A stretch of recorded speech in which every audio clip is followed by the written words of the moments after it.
یوه ورځ رسول الله علیه الصلاة والسلام طواف کاوه چې د یوه کوچي آواز یې واورېد. ویل یې یا کریم. رسول الله علیه السلام هم وویل یا کریم. کوچي د حرم شریف ناوې په لور شو. بیا یې وویل یا کریم.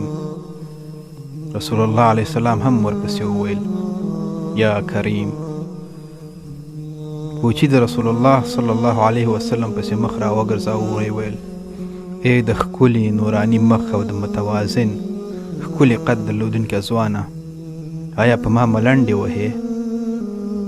والله که ته د دې ښکلي مخ او ښایسته قد درلودونکی نه وی نو خپل ګران پیغمبر صلی الله علیه وسلم ته به مې ستا شکایت کړی وای.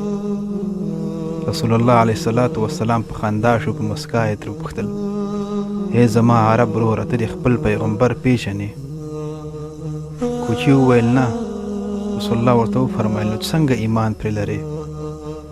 کوچي وویل په پیغمبرۍ یې ایمان لرم، د نبوت تصدیق یې کوم، خو لیدلی مې نه دی.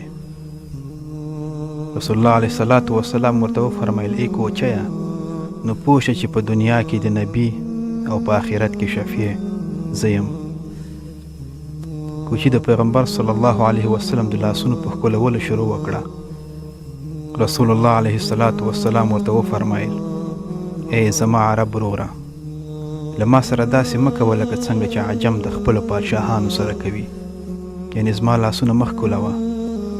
الله تعالی د تکبر، غرور او زورواکۍ لپاره نه یم مبعوث کړی.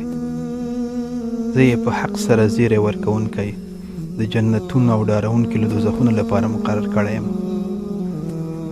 دا وخت جبرائیل علیه السلام راغی او د رسول الله صلی الله علیه وسلم ته یې وفرمایل الله تعالی در باندې سلام کوي، په تحیات و اکرام دې لمانځي او فرمایي اعرابیه کوچي ته ووایه چې زموږ په نرمۍ او مهربانۍ غره بېغمه نه شي.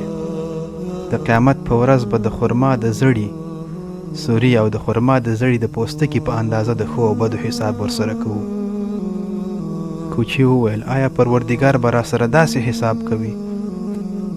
رسول الله علیه الصلاة والسلام وفرمایل هو که وغواړي همداسې حساب د سره کوي. کوچي وویل د الله په ذات مې د قسم وي که حساب یې را سره وکړ نو زه به هم ورسره حساب کوم. رسول الله ورته وفرمایل د الله تعالی سره څه شي حساب کوي؟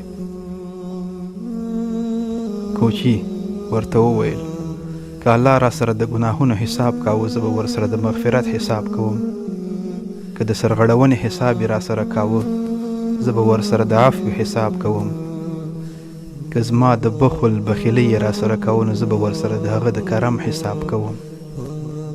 رسول الله صلی الله علیه وسلم په ژړا شو. دومره یې وژړل چې ږیره مبارکه یې لمده شوه.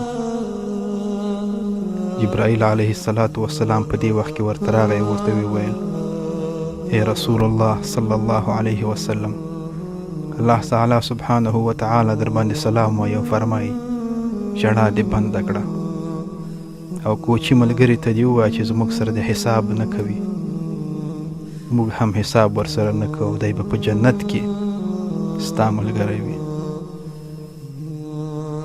الله جل جلاله دې په جنت کې د رسول الله صلی الله علیه وسلم سره زموږ ټولو دیدار وکړي. السلام علیکم ورحمة الله وبرکاته.